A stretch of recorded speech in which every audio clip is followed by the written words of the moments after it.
Depois de todo esse tempo, será que alguém finalmente vai enfrentar a justiça pelo assassinato do ícone da música Tupac Shakur?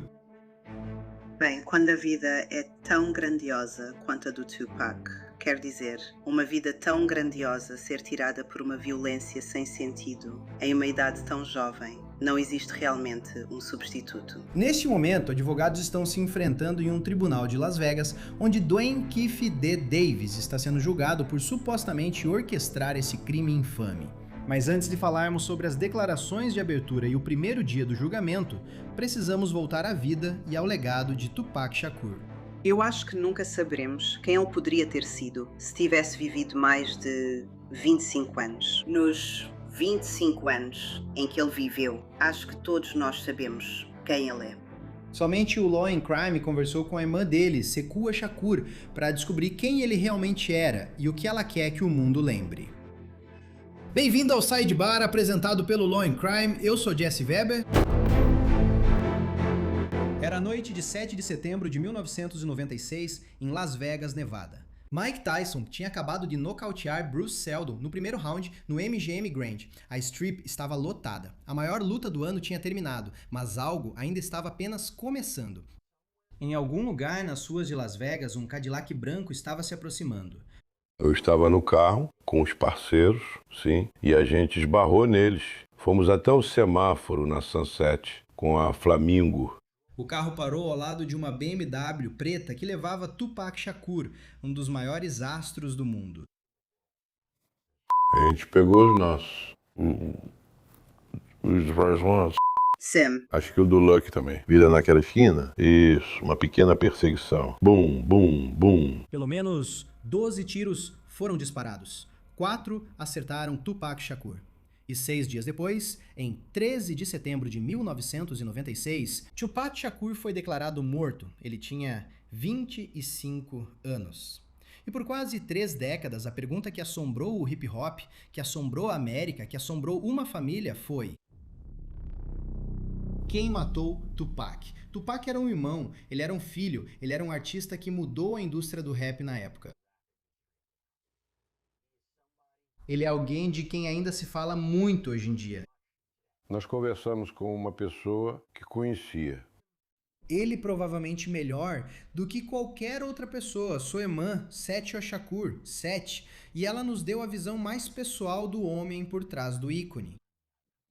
eu acho que o nós universal nunca saberá é quem ele poderia ter sido se ele tivesse vivido mais de 25 anos. Os 25 anos que ele viveu, acho que todos nós sabemos quem ele é. Se você já riu com ele, se já o viu sorrir.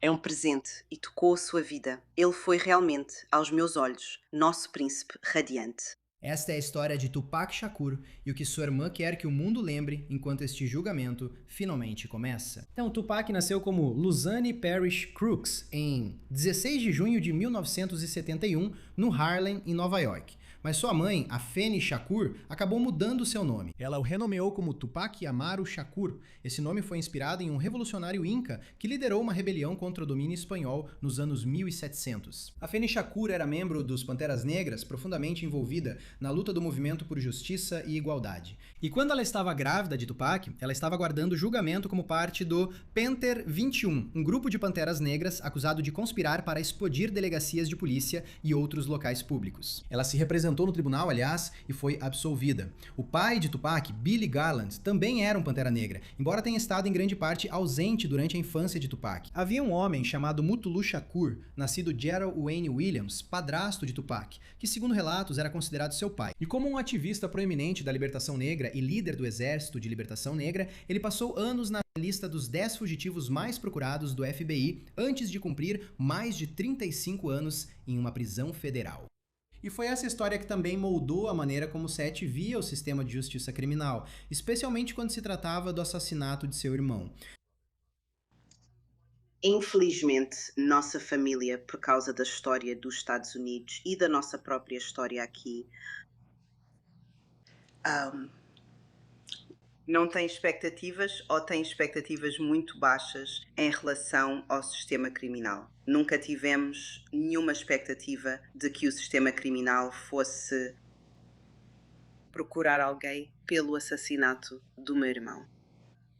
Apenas garotos negros, garotos jovens negros, e as vidas ou mortes deles costumam ser ignoradas nos Estados Unidos com frequência. Então, não tínhamos grandes expectativas desde o início. Agora, enquanto crescia, Tupac se mudou muito. Harlem, o Bronx, Baltimore, depois eventualmente para Marin City, Califórnia, e mais tarde Oakland. A família dele enfrentou dificuldades financeiras. Houve momentos em que eles viveram em abrigos para sem-teto, mas também havia arte. A mãe dele escrevia poemas, o incentivava a escrever. Ele frequentou a Escola de Artes de Baltimore, onde estudou atuação, poesia e balé. Mesmo adolescente, ele já tinha um magnetismo. A amiga próxima dele daquela época, Jada Pinkett Smith, disse uma vez que sabia que ele era especial desde o momento em que o conheceu. Dizem até que ele lia Maquiavel. A irmã dele nos conta que era a capacidade dele de fazer as pessoas se sentirem vistas e de colocar as experiências delas em palavras que realmente faziam Tupac se destacar. Eu, pessoalmente, acredito que meu irmão foi o espírito da nossa geração. Eu acredito que ele era um ser humano de verdade, que viveu experiências humanas reais. E as experiências que ele viveu, ele tinha sentimentos e emoções reais sobre elas. E ele compartilhou isso com o mundo. E a experiência dele não foi tão diferente da experiência de uma pessoa comum.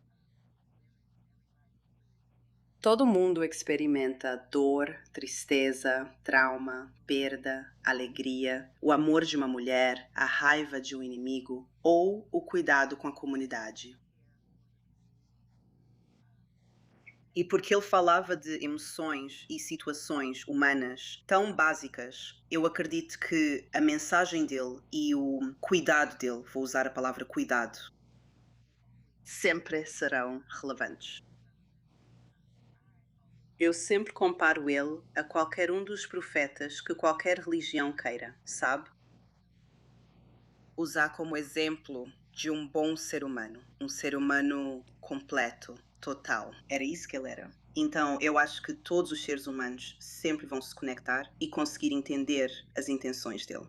Quando estava no final da adolescência, Tupac Shakur já havia experimentado pobreza, instabilidade, vivendo em uma comunidade afetada pela violência. Mas ele também tinha esse dom incrível de articular o que as pessoas sentiam, mas não conseguiam colocar em palavras. Agora, a carreira de Tupac começou no início dos anos 1990. Primeiro como dançarino de apoio e rapper com o Digital Underground, e depois como artista solo. Seu álbum de estreia, Tupacalypse, foi lançado em 1991. E ficou claro desde o início que aquilo era algo diferente. Não era apenas música de festa. E, sinceramente, era cru, político, raivoso e dolorosamente honesto. Músicas como Brenda's Got a Baby abordavam gravidez na adolescência e pobreza. Trapped falava sobre brutalidade policial. O álbum chamou a atenção do governo da época e, sinceramente, não de uma forma positiva. O vice-presidente Dan Quayle chegou a criticá-lo publicamente, dizendo que, abre aspas, não tinha lugar em nossa sociedade. Mas isso não impediu Tupac. O segundo álbum dele, Strictly for My N-Words, foi disco de platina. Deu a ele seu primeiro grande sucesso, I Get Around, que alcançou a 11ª posição na Billboard Hot 100. A partir daí, ele assinou com a Death Row Records em 1995 e lançou All Eyes on Me. Esse foi um álbum duplo amplamente reconhecido no mundo do hip hop. É um dos mais conhecidos. Trazia músicas como California Love e How Do You Want It. Mas apesar de todo o sucesso, havia tensão. Ele era um homem de contradições, alguém que assinou com uma gravadora comandada por Suge Knight, um homem com supostos laços profundos com a cultura de gangues. Ele falava sobre amor e comunidade na mesma frase em que falava sobre violência e vingança. E para sua família, era essa imagem complicada que fazia parte do que o tornava especial. Quando uma vida como a do meu irmão, o filho da minha mãe, o artista, o filósofo, o ator, o primo, o ente querido. Quando uma vida é tão grande quanto a de Tupac, quer dizer, o peso da vida dele foi tirado por uma violência sem sentido, em uma idade tão jovem. Não existe realmente um substituto, não existe realmente um olho por olho ou vingança. Ou um dia vamos nos sentir melhor? Ou vai ficar tudo bem porque ele se foi? É impressionante ver alguém tão amado quanto ele.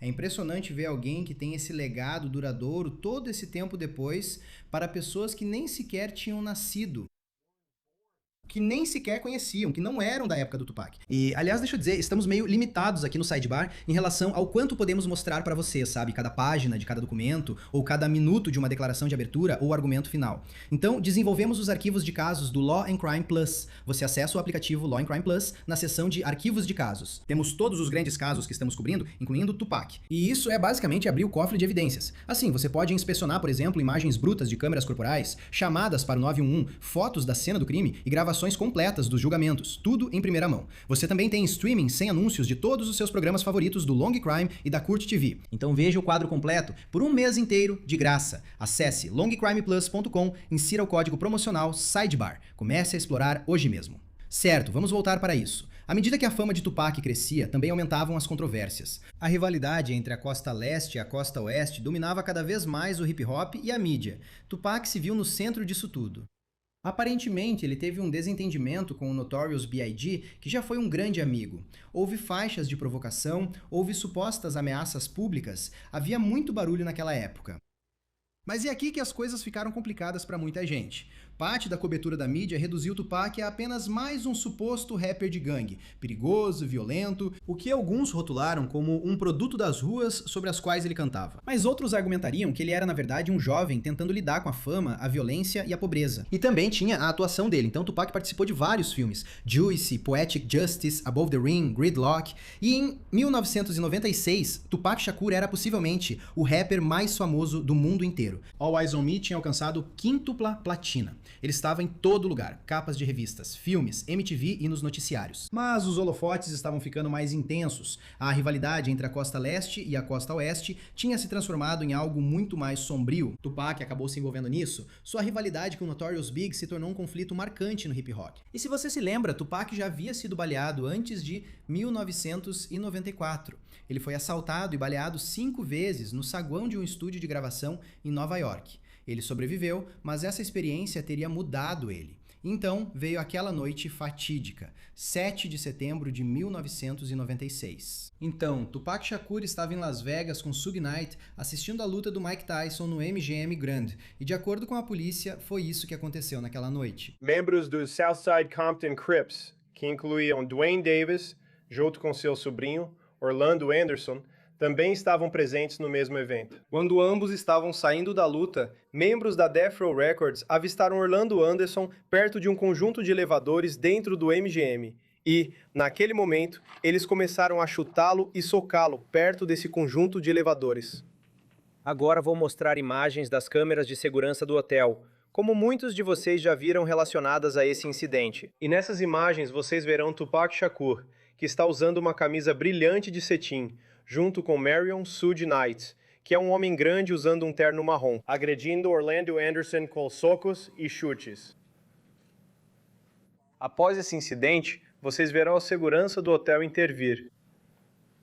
E então eles vão deixar a área da briga.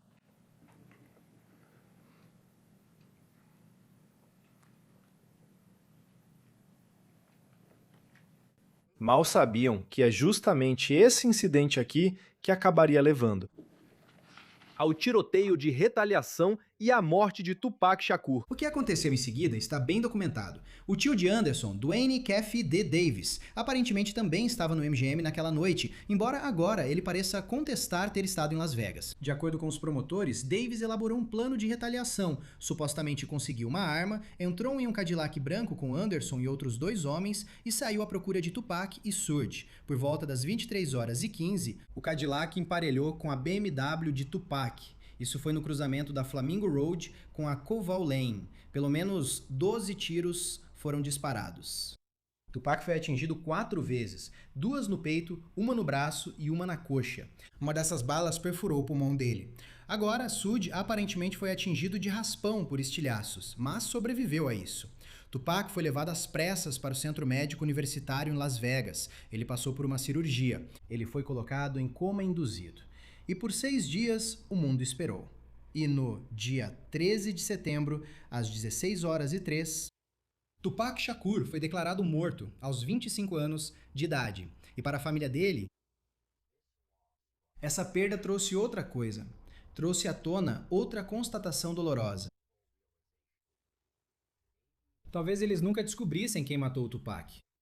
Quando Tupac morreu, era setembro de 96. Eu estava prestes a fazer 21 anos. E eu fiz 21 anos em outubro. E mais tarde naquele mês, apenas um mês após sua morte, o caso do assassinato dele foi tema do programa Mistérios Não Resolvidos. Isso significa para mim, e não mostrou, como uma jovem mulher, que o caso já estava encerrado e, você sabe, já considerado insolúvel. E isso foi apenas um mês após sua morte. Por anos após a morte de Tupac, esse caso parecia congelado no tempo. Os investigadores acabaram identificando 4 homens como os ocupantes daquele Cadillac branco, supostamente Orlando Anderson, Terrence Brown, DeAndre Smith e Dwayne Keefe D. Davis. Mas não havia provas suficientes para apresentar acusações, e um a um, os outros homens naquele carro morreram. Anderson foi morto em um tiroteio relacionado a gangues em 1998. Smith morreu em 2004, de causas naturais. Brown foi morto em um tiroteio em 2015. Então restou apenas uma pessoa viva que supostamente estava naquele Cadillac, Dwayne Keefe D. Davis. E KFD começou a falar. Em 2008, sentou-se com as autoridades, incluindo uma força-tarefa que investigava o assassinato de Tupac. E nessa entrevista, de acordo com os investigadores, ele descreveu seu papel no tiroteio, como conseguiu a arma, como estava no carro, como passou a arma para o banco de trás. Mas a entrevista fazia parte do que é chamado de acordo de colaboração. Basicamente, é um acordo em que alguém compartilha informações em troca de imunidade, ou pelo menos com o entendimento de que essas declarações não serão usadas contra ele. Então chegamos a 2019. Davis publicou sua autobiografia. Ela se chama Compton Street Legend. Deu entrevistas promovendo o livro e descreveu a noite do tiroteio em detalhes vívidos. Ele falou sobre estar no carro, sobre a arma, sobre a perseguição. Eu entrei no carro com os parceiros, sim, e a gente esbarrou com eles. Fomos até o semáforo na Sunset com a Flamingo. E o cara estava agindo como se estivesse em um desfile ou algo assim. E aquele BMW com o pessoal pendurado na janela. Ei, é o Tupac! É o Tupac! E aí começaram a gritar por ele. E a gente teve que ir lá. Chegamos do lado dele, sim. Então vamos falar sobre isso. Então vocês foram à loja de bebidas e aí, acho que você disse no livro, Big Mitch estava com você, tipo, não. Isso foi um erro de impressão. Esse foi um erro de impressão. Vamos dizer que sim. Entendi. Então, você estava na van. Vocês foram até a loja de bebidas para pegar algumas garrafas e tal. E aí, você estava na van, mas depois entrou no carro com o Baby Lane. Sim. Certo. Então vocês entram. E aí vocês estão indo de volta para o Carriage House, era isso? Sim, a gente estava indo de volta para o nosso quarto. Para os quartos. E aí você vê esse séquito, ou caravana. Sim, todo sim, mundo. Sim. Esse era o acordo. Foi Pog. Sim. Ele estava pendurado na janela. E a gente chegou junto ao meio-fio e eram tipo 13 carros, todos pretos também. Acho que o Suji tinha uma coisa por carros pretos naquela noite. Então a gente foi atrás deles e a gente viu eles e aí foi isso. E eu li no livro, você disse que parecia que vocês chegaram e estavam prontos para agir. A região aqui, parecia que ele estava pronto para agir. Veja agora, nós conseguimos, nós somos os primeiros.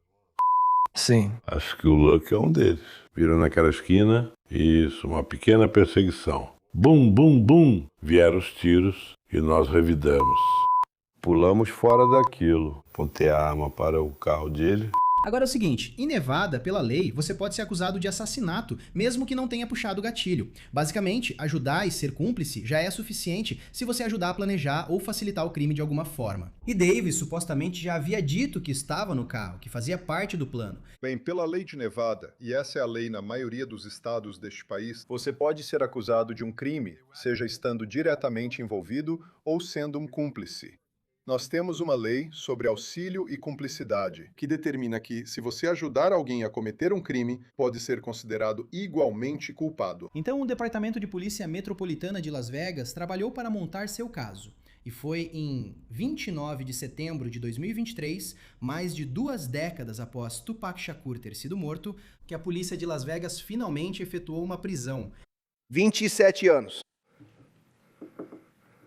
27 anos. Há 27 anos, a família de Tupac Shakur espera por justiça. Estamos aqui hoje para anunciar a prisão de Duane Keith Davis, de 60 anos, também conhecido como Keffe D, pelo assassinato de Tupac Shakur. Duane Keffe D. Davis foi acusado de homicídio com arma letal com a intenção de promover, favorecer ou ajudar uma gangue criminosa. Essa prisão foi manchete no mundo todo porque finalmente houve um avanço em um dos casos não resolvidos mais famosos da história americana. Então, pelo que te pegaram, cara? Maior caso da história de Las Vegas. É mesmo? É. Tipo recente? Olá. 7 de setembro de 1996. Não. Uau. Isso é muito tempo. Isso é daqui a muito tempo. Não. Não. Não. Sim, ainda não era detetive, mas sim. Isso ainda vai demorar muito, cara. O que foi isso? 20 e poucos anos? Não, mais do que isso. Devia ter levado um tempo pra ele também. Eu não tô preocupado com isso.